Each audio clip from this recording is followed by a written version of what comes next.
여러분에게는 원수가 있으십니까? 정말 미워하는 원수, 마주쳐도 인사하고 싶지 않은 그러한 원수, 내게 상처를 주고 나를 정말 고통스럽게 하는 그런 원수가 있으신지요? 이스라엘 백성들에게도 그러한 원수가 있었습니다. 이스라엘 백성들에게 원수는 바로 그들을 괴롭히는 이방인들이었어요. 이스라엘은 아주 유구한 역사 속에서 수많은 전쟁을 겪었고 또한 수많은 침략을 당하였습니다. 그런 전쟁과 침략을 당하는 역사 속에서 이스라엘 백성들은 서로가 똘똘 뭉치고 하나가 될 수밖에 없었습니다. 그리고 서로 끈끈해질 수밖에 없었어요. 반면에 같은 유대인이 아니면, 즉 다른 민족은 다 원수고 적이었습니다. 하나님께서 모세를 통하여서 그들에게 전해준 말씀도 그들이 다른 이방인들을 적대시하는 것에 대해 근거를 제시해 주었고 합리화시켜 주었습니다. 다 함께 신명기 7장 1절과 2절 말씀을 한번 읽어보겠습니다. 시작. 내 하나님 여호와께서 너를 인도하사 네가 가서 차지할 땅으로 들이시고 내 앞에서 여러 민족 헷 족속과 기르가스 족속과 아모리 족속과 가나안 족속과 브리스 족속과 히위 족속과 여부스 족속 곧 너보다 많고 힘이 센 7 족속을 쫓아내실 때에 내 하나님 여호와께서 그들을 내게 넘겨 내게 치게 하시리니 그때에 너는 그들을 진멸할 것이라. 그들과 어떤 언약도 하지 말 것이요 그들을 불쌍히 여기지도 말 것이며. 아멘. 이 말씀은 이스라엘 백성들이 약속의 땅인 가나안 땅에 들어가기 전에 하나님께서 주신 말씀입니다. 그런데 이 말씀을 이스라엘 백성들은 가나안 땅을 정복한 후에도 계속해서 지켜나가요. 결코 이방인들을 불쌍히 여기지 않았고요. 그들을 계속해서 적대시 여겼습니다. 심지어 오늘날까지도 유대인들은요, 이방인들을 자신들과 같이 사랑하지 않고 계속해서 적대시 여겨요. 왜 그렇게 하는 것일까요? 그 이유에 대한 힌트를 아까 전에 우리가 신명기 7장 말씀을 읽었는데요. 이어지는 말씀에서 우리가 그 힌트를 얻을 수 있습니다. 신명기 7장 9절 말씀을 제가 읽어보겠습니다. 그런즉 너는 알라 오직 내 하나님 여호와는 하나님이시요 신실하신 하나님이시라. 그를 사랑하고 그의 계명을 지키는 자에게는 천대까지 그의 언약을 이행하시며 인애를 베푸시되. 아멘. 이스라엘 백성들은 하나님을 사랑하는 것과 그의 계명을 지키는 것을 같은 것으로 보았어요. 하나님의 계명을 지키는 것이 곧 하나님을 사랑하는 것이라고 여겼습니다. 그리고 그렇게 하나님의 말씀을 지킬 때 하나님께서 주시는 그 큰 복을 받을 수 있다라고 믿었습니다. 그런데 그 하나님께서 알려주셨던 계명이 무엇입니까? 이방인들을 절대 불쌍히 여기지 말라는 거예요. 그들을 진멸하라는 것입니다. 그들을 적대시하라는 거예요. 그래서 이스라엘 백성들은 계속해서 그 계명을 따라 이방인들을 원수 삼은 것이죠. 물론 하나님의 말씀 중에서 내 이웃을 내 자신과 같이, 내 몸과 같이 사랑하라라는 말씀이 있습니다. 그런데 이스라엘 사람들은요, 그 말씀을 어떻게 받아들였느냐? 그 이웃이라 함은 이방인이 아니라 자신의 민족, 자신의 옆집에 사는 다른 유대인이 내 이웃이라 생각했던 거예요. 그래서 그들은 자신의 같은 민족인 다른 유대인들을 이웃으로 여기고 그들을 잘 섬기고 사랑하였지만 이방인들만큼은 그렇게 사랑하지 않고 오히려 멸시하고 적대시하였던 것입니다. 그래서 심지어 예수님 당시에 그 쿰난 공동체라고 있었어요. 그 전에 쿰난 공동체라고 있었는데 그 유대인의 한 종파입니다. 거기서는 어떤 계명이 있었냐면 네 원수를 미워하라. 원수를 미워하라라는 계명까지 그 공동체에서는 지키며 살았다고 합니다. 실제로 성경 안에는 원수를 미워하라라는 하나님의 말씀은 없습니다. 그런데 그 유대인 공동체 안에서는 원수를 미워하라라는 계명을 만들어서까지 지키고 있었다는 것이에요. 그러한 시대에 예수님은 진정으로 하나님을 사랑하는 것이 무엇인지, 그리고 이웃을 사랑하는 것이 무엇인지 다시금 알려주십니다. 오늘 본문의 말씀 마태복음 5장 43절과 44절 말씀을 다 같이 읽어보겠습니다. 시작. 또 내 이웃을 사랑하고 내 원수를 미워하라 하였다는 것을 너희가 들었으나 나는 너희에게 이르노니 너희 원수를 사랑하며 너희를 박해하는 자를 위하여 기도하라. 아멘. 이 말씀을 들었던 이스라엘 사람들은요, 아마 충격을 받았을 거예요. 아니, 어떻게 원수를 사랑할 수 있지? 그동안 이웃을 사랑하라는 말씀 때문에 같은 유대인들을 사랑하였던 이스라엘 백성들이었지만 원수였던 이방인들만큼은 결코 사랑하지 않았습니다. 오히려 눈에는 눈, 이에는 이 라면서 그들을 공격하였고 계속해서 적개심을 가지고 그들과 대적했어요. 그런데 예수님께서는요, 그 원수들, 그 이방인들마저도 사랑하라 라는 말씀을 주시는 거예요. 이스라엘 백성들, 유대인들이 한 번도 생각해 보지 못한 그 말씀을 예수님께서 전하시는 것이죠. 그러면서 예수님은 원수를 사랑해야 하는 이유를 다음과 같이 설명하십니다. 그 다음에 이어지는 말씀인데요, 45절과 48절 말씀입니다. 다 같이 읽어보겠습니다. 이같이 한즉 하늘에 계신 너희 아버지의 아들이 되리니 이는 하나님이 그 해를 악인과 선인에게 비추시며 비를 의로운 자와 불의한 자에게 내려주심이라. 그러므로 하늘에 계신 너희 아버지의 온전하심과 같이 너희도 온전하라. 아멘.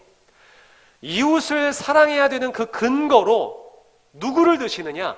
하나님을 그 근거로 드시는 거예요. 하나님은요, 절대적인 근거이시고 절대적인 기준이세요. 이스라엘 백성들은요, 하나님의 말씀을 절대 불순종할 수 없습니다. 하나님이 기준이시고 하나님의 말씀이 근거이시기 때문인데 예수님은 바로 그 하나님을 기준으로 삼고 근거로 삼으시는 거예요. 하나님께서 비를 내려주시고 해를 비추어 주시는데 당시 그 농사를 지었던 이스라엘 백성들에게 있어서 해와 비는 절대적인 것이었습니다. 그런데 하나님께서 그 해를 비추시고 비를 내려주시는데 선한 사람에게만 해를 비추시고 선한 사람에게만 비를 내려주시는 것이 아니라 악한 사람에게도, 그 악인에게도 똑같이 해를 비춰주시고 또한 비를 내려주신다라고 말씀해 주시는 거예요. 실제로 그렇지 않습니까? 해가 비추고 비가 내리는데 차별해서 선한 사람에게만 해를 비추고 선한 사람에게만 비를 내리는 것이 아니라 실제로 그 해와 비는 똑같이 차별 없이 비추고 내립니다. 더불어서 하나님께서는 온전하시다는 거예요. 너희 아버지와 같이, 아버지같이 너희도 온전하라. 하나님께서 온전하신 것 같이 너희도 그 하나님 아버지처럼 온전하라 라고 예수님께서 말씀하시는 거예요. 이 감리교 신학교 교수이자 그리고 신학학 박사이신 조경철 교수님은 48절 말씀, 그 온전하라라는 그 말씀을 이렇게 풀이합니다. 한번 들어보시기 바랍니다. 하늘의 아버지 하나님이 이 모든 피조물에게 차별 없이 완전하게 사랑과 자비를 베푸시는 것처럼 그의 자녀들도 그렇게 완전한 사랑을 베풀어야 한다. 하늘의 아버지 하나님이 이 모든 피조물에게 차별 없이 완전하게 사랑과 자비를 베푸시는 것처럼 그의 자녀들도 그렇게 완전한 사랑을 베풀어야 한다라고 그 48절 말씀을 풀이합니다. 즉 하나님께서 우리에게 차별 없이 사랑해 주셨잖아요. 그런 것처럼 그 하나님의 사랑을 받은 우리도 차별 없이 누구에게나 다 온전한 사랑을 베풀어야 한다라는 말씀인 거예요. 4년 전인 지난 2017년입니다. 그때가 종교개혁 500주년이 되는 해였어요. 그래서 한국교회에서는 수많은 강연들 또 기념 예배가 드려졌습니다. 하지만 안타깝게도 4년이 지난 지금 한국교회는 어떠한 개혁이나 아무런 변화도 찾아볼 수가 없어요. 그런데 한국교회와는 반대로 실제로 종교개혁이 어디서 일어났습니까? 독일에서 일어났잖아요. 그래서 독일교회도 500주년을 맞이하여서 기념 행사를 열었는데요. 오히려 독일교회는요, 조용하게 그 기념해를 준비하고 있었습니다. 대신 독일교회는 주제를 가지고 500주년을 맞이하였는데요. 어떠한 주제였느냐? 바로 이런 주제였습니다. 어떻게 하면 우리가 이 시대에 성경대로 돌아갈 수 있을까? 어떻게 하면 우리가 다시금 성경의 말씀대로 돌아갈 수 있을까? 였어요. 구체적으로 말씀드리면 이것입니다. 어떻게 하면 성경을 토대로 하나님을 사랑하고 이웃을 사랑할 수 있을까? 이것을 고민하며 함께 연구하고 실천하였습니다. 그래서 그 고민과 실천의 모습이 어떻게 나타나느냐? 바로 난민을 수용하는 정책을 지지하는 것으로 나타났어요. 2011년에 시리아에서 내전이 벌어집니다. 그래서 수많은 사람들이 학살을 당했어요. 그래서 죽음을 피해서 많은 시리아 사람들이 여러 각국으로 흩어집니다. 난민이 된 것이죠. 그때 독일은 난민을 수용하는 정책을 펼쳤습니다. 물론 일부 사람들 또한 많은 사람들이 그 메르켈 총리가 난민 정책을 발표할 때 반대를 했습니다. 그런데 오히려 그리스도인들, 예수님의 사랑을 실천하고 특별히 원수를 사랑해야 된다라는 말씀을 알고 있었던 독일의 그리스도인들은 메르켈 총리를 지지하고 난민 정책을 지지하였어요. 그래서 그 어느 유럽 국가보다 더 많은, 비교할 수 없이 많은 시리아 난민을 받아들입니다. 만약 아무리 메르켈 총리가 위대한 지도자라고 할지라도요, 독일 국민들 대다수가 반대하였으면 그 정책을 펼칠 수 없었을 거예요. 하지만 많은 그리스도인들이 원수 사랑하는 것, 그 이방인들을 사랑하는 것을 몸소 실천했기 때문에 그 정책은 수용될 수 있었던 것이겠지요. 우리나라에서도 원수를 사랑했던 지도자가 있었습니다. 한센병 환자들을 돌보던 애양원의 손양원 목사님이 그 주인공입니다. 20세기 초에 전라남도 여수시에는 한센병 환자들을 돌보았던 애양원 시설이 있었어요. 지금은 여수애양병원이라는 이름으로 지금도 운영되고 있습니다. 근데 20세기 초에 아직 의술이 발달하지 않았던 그때에 특별히 심한 한센병 환자들은 따로 방을 두어서 그곳에 모여서 심한 중증 한센병 환자들을 따로 돌보았다고 합니다. 그래서 이 전염병을 우려하였던 간호사들이 그 방에 들어갈 때는 신문지를 깔고 들어갔대요. 혹시 신발에라도 그 물집이라던가 무엇이 묻을까봐 신문지를 깔고 간호사들이 그 중증 한센병 환자가 있는 곳을 들어갔다고 합니다.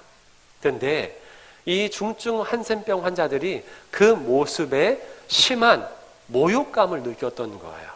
그래서 또 한 번 그렇게 간호사가 신문지를 깔고 자신들에게 아주 조심스럽게 다가오는 것을 보고 화가 나서 난동을 피웠다고 합니다. 우리가 짐승이냐? 우리도 똑같은 사람이다 라고 하면서 난동을 피우고 소란을 피우면서 목침을 휘둘렀다고 해요. 그러다가 그 간호사를 목침으로 심하게 때렸다고 합니다. 결국 그 목침에 맞은 그 간호사가 그 자리에서 사망하고 말아요. 끔찍한 사건이 벌어지고 만 것이죠. 그 당시 그 사건이 발발하고 애양원 교회에 재직 중이던 손양원 목사님은 바로 그 직후에 맨발로 그 방에 들어갔다고 합니다. 신문지를 깔지도 않고 맨발로, 신발도 안 신고 맨발로 그 방에 들어갔다고 해요. 근데 그 방에 들어간 목적은 그 중증 한센병 환자를 앓고 있던 그 간호사를 죽인 그 환자를 치료해 주기 위함이었다고 합니다. 그 환자 곁에 잠시 서서 기도를 드린 다음에 손양원 목사님은 그 환자의 상처 부위를 입에 대고 그 고름을 입술로 빨아들였다고 해요. 다른 간호사들은 다 솜으로 그 고름을 짜냈는데 손양원 목사님은 입으로 그 고름을 짜냈다고 해요. 왜냐하면 입으로 해야 더 그 안쪽에 있는 깊숙이 숨겨져 있는 고름까지도 빼낼 수 있었기 때문입니다. 이 사실을 알게 된 병원 측에서 깜짝 놀란 거예요. 왜냐하면 혹시 손양원 목사님이 전염될 수 있었기 때문입니다. 그래서 계속해서 이후에 수시로 손양원 목사님 검사를 했다고 해요. 혹시 한센병에 걸리진 않았을까 싶어서 계속 검사를 했는데 다행히도 목사님이 전염되지 않았던 것이죠. 근데 오히려 자신이 전염되지 않았다는 소식을 들으시고 손양원 목사님이 안타까워하시면서 이런 말을 남겼다고 합니다. 내가 나병에 걸리면 그들과 똑같아질 거고 그러면 환자들이 나에게 더 거부감 없이 대할 텐데 그러지 못해서 아쉽습니다. 여러분 어떻게 이런 말을 할 수 있을까요? 간호사를 죽였던 그 환자를 어떻게 그렇게 사랑으로 대할 수 있었을까요? 손양원 목사님의 사랑은 여기서 그치지 않습니다. 손양원 목사님께는요 2 아들이 있었어요. 이제 미국 유학도 준비하고 있었던 아주 촉망한, 미래가 촉망한 2 아들이었습니다. 그런데 1948년 여수 사건 때 그 2 아들이 목숨을 잃고 맙니다. 반란을 일으킨 그 사람들에 의해서 총에 맞아 그 자리에서 2 아들이 죽고 말아요.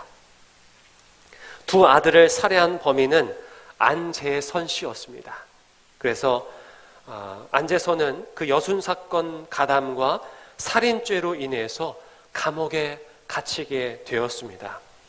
그런데 손양원 목사님은 자신의 2 아들을 죽인 그 안재선 씨를 석방해 달라고 이승만 대통령에게 간곡하게 편지를 썼죠. 2번이나 썼습니다. 그 편지를 받아든 이승만 대통령은 특별 사면을 하고 말아요. 그런데 풀어달라는 이유가 이거였어요. 내가 그 안재선 씨를, 그 안재선 청년을 양자로 삼겠습니다. 그러니 제발 풀어주세요.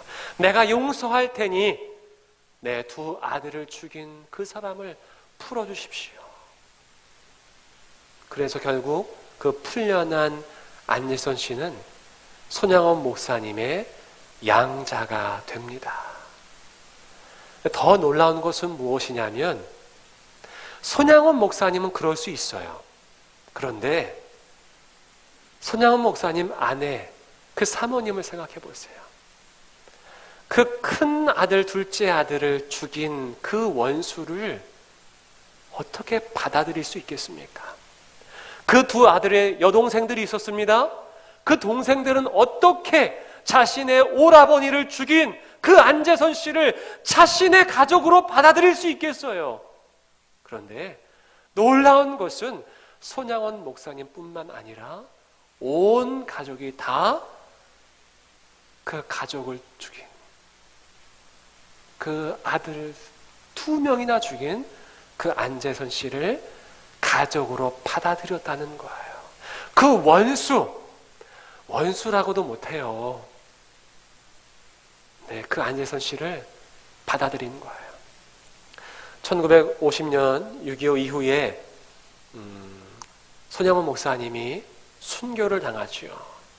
그 순교했을 때 장례식을 치르는데요. 그 장례식 때 안재선 씨가 상복을 입고 자신을 아들로 맞아준 손양원 목사님 장례를 다 치릅니다. 지금 사진에서 하얗게 밑에 누워 계신 분이 계세요. 그 누워있는 분이 그 얼굴만 잠깐 비추고 있는데 그분이 손양원 목사님이고요. 그 뒤에 그 손양원 목사님의 가족들이 있습니다. 근데 그 상복을 입고 있는 분이 누구냐면 바로 손양원 목사님의 두 아들, 지금 옆에 있는 가족들의 그 두 아들을 죽였던 안재선 씨예요. 2년 전에 끔찍히 자신의 가족을 죽인 그 안재선 씨와 어떻게 이렇게 나란히 사진을 찍을 수 있겠어요? 이것은 또 가족 사진인데요. 이후의 사진입니다. 이 손양원 목사님은 안 계시지만 안재선 씨가 이 남은 가족들을 돌보고 또 남은 가족들도 안재선 씨와 함께 가족으로 살아가는 모습이에요. 이 가운데 서 있는 분이 안재선 씨입니다. 이것이 어떻게 가능하겠습니까? 네, 오늘날에도요, 이런 믿기지 않은 원수를 사랑하는 모습이 그리스도인들을 통하여서 나타나고 있어요. 고정원 씨는요, 성공한 사람이에요.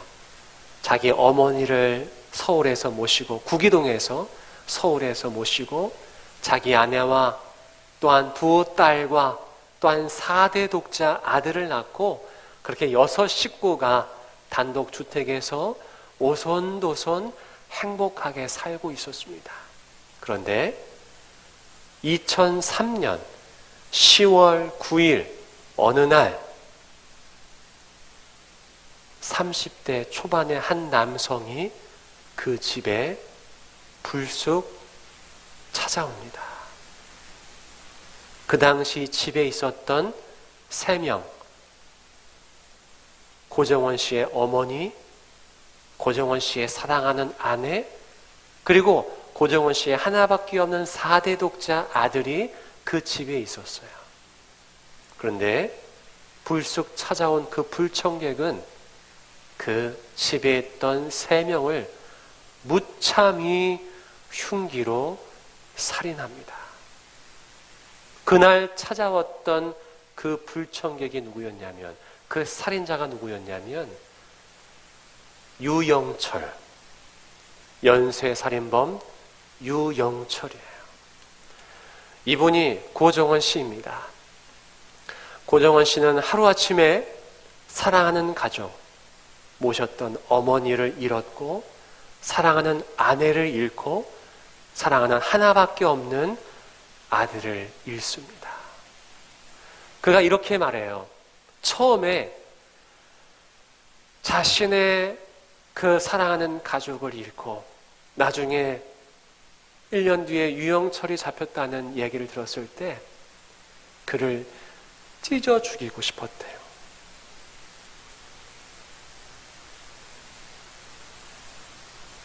그런데 이 고종원 씨 마음에 하나님이 임하세요. 하나님이 그의 마음을 움직여 주십니다.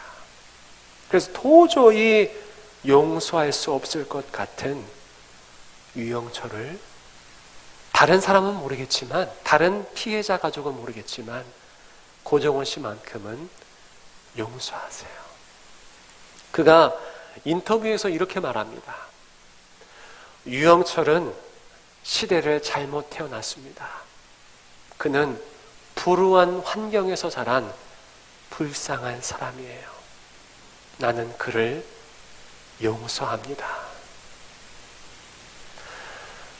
놀라운 것은 무엇이냐면 거기에서 그친 것이 아니라 이 고종원 씨가 이후에 감옥에 갇혀 있는, 이제 그 유영철은 사형이 이제 판결이 됐거든요. 그래서 여전히 사형수로 있습니다. 아직 사형 판결이 나지 않았어요. 그러니까 집행이 안 됐어요. 그래서 여전히 사형수로서 감옥에 있습니다. 근데 감옥에 있는 그 유영철에게 성경책을 보낸 거예요. 그뿐만이 아니라 유영철이 감옥 안에서 먹고 싶은 거 사 먹으라고, 또한 사고 싶은 거 사라고 영치금을 2번씩이나 보냈다고 합니다. 여러분, 이게 말이나 되는 일입니까? 그런 일이 우리 고종원 씨, 하나님을 믿는 고종원 씨에게 일어난 거예요. 여전히 고종원 씨는 하루에 90%를 기도한다고 해요. 하루 10시간 깨어 있으면 9시간을 기도한다고 합니다. 왜냐하면 자신의 가족을 못 지켜줘서 미안해서, 내가 그 가족을 못 지켜준 게 미안해서 그 가족들에게 미안한 마음으로 기도하고요, 또한 유영철을 위해서 기도한다고 합니다. 여러분, 그런데요, 예수님은 원수된 우리를 용서하신 것뿐만이 아니라 우리를 위해서 죽기까지 하셨어요.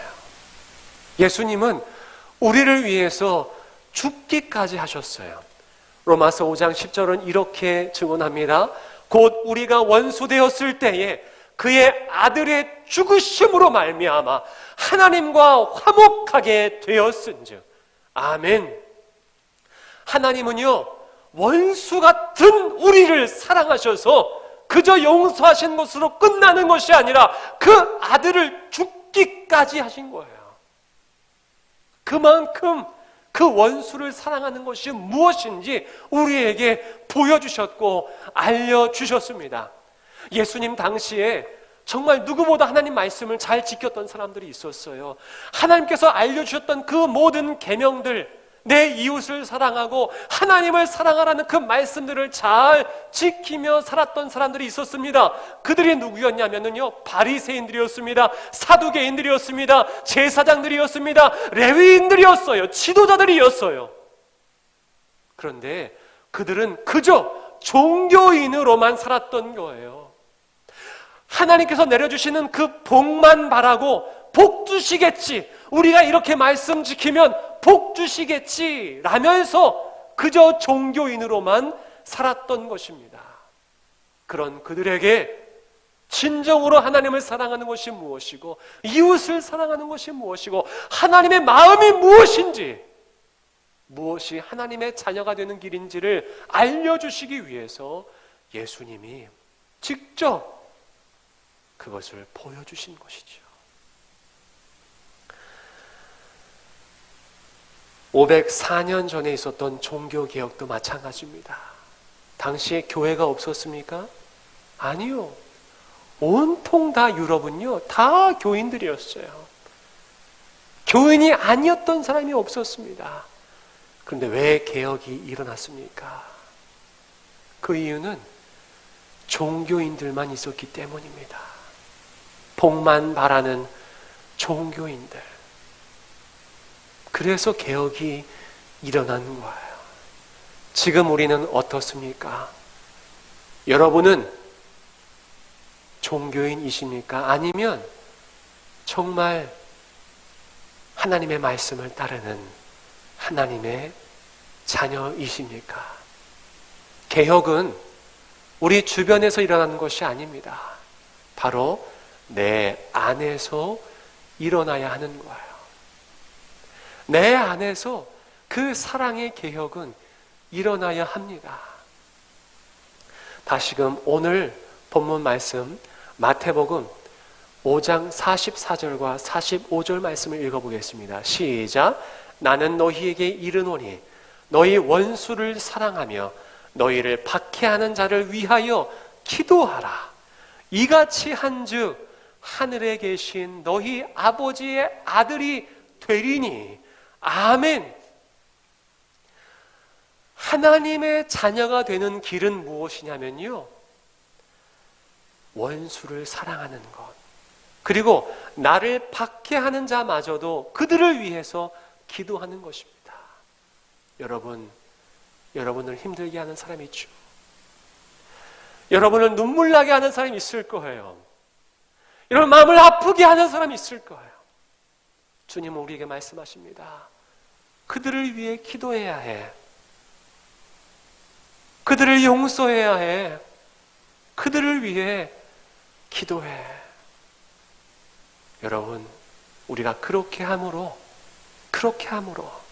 진정으로 하나님같이, 그렇게 함으로 진정으로 하나님의 자녀가 되는 저와 여러분이 될 수 있기를 주님의 이름으로 축복합니다. 이 말씀을 준비하며 한 찬양이 떠올랐는데요. 함께 이 찬양을 부르시면서 우리 하나님 아버지와 같이 닮아갈 수 있는 저와 여러분이 될 수 있기를 바랍니다. 함께 찬양하겠습니다.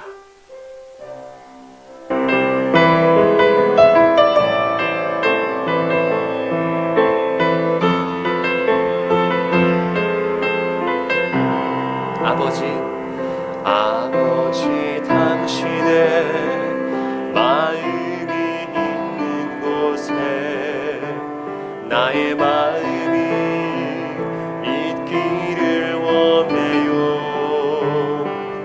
아버지 당신의 눈물이 고인 곳에 나의 눈물이 고이길 원해요.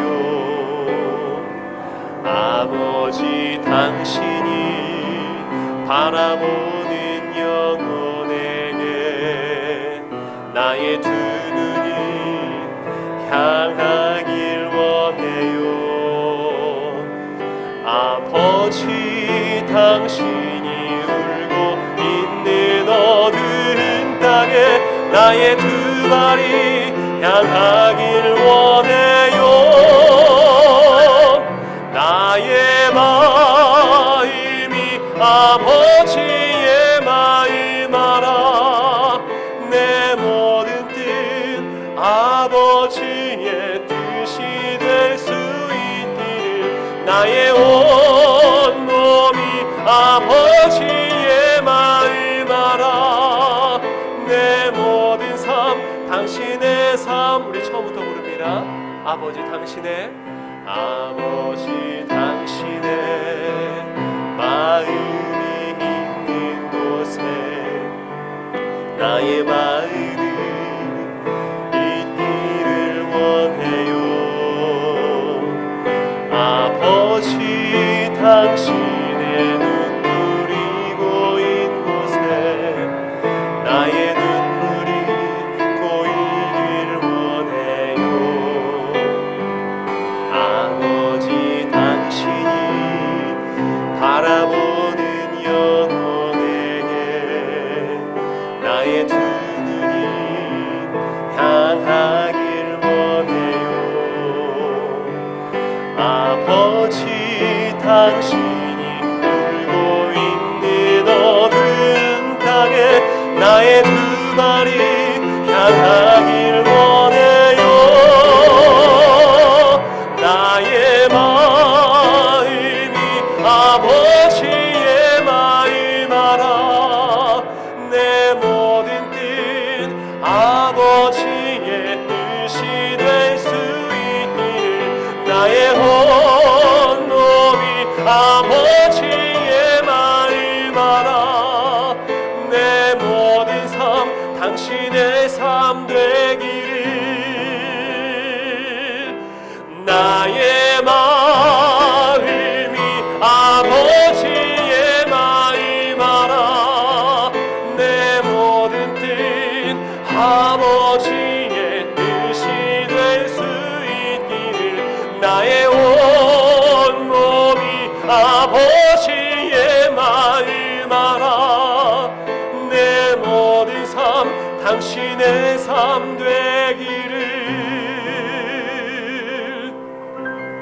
하나님, 우리 아버지께서 온전히 우리를 사랑하신 것 같이 우리도 또한 그렇게 온전히 우리 이웃, 아니 원수일지라도 우리가 모르는 사람일지라도 그들을 사랑할 수 있도록 우리와 함께하여 주옵소서. 주의 영이 우리와 함께하기를 원합니다. 그래서 나는 불가능하지만 주님의 성령이 우리와 함께하심으로 말미암아 그 불가능한 사랑을 우리도 손양원 목사님처럼 고정원 성도님처럼 할 수 있도록 우리에게 역사하여 주옵소서.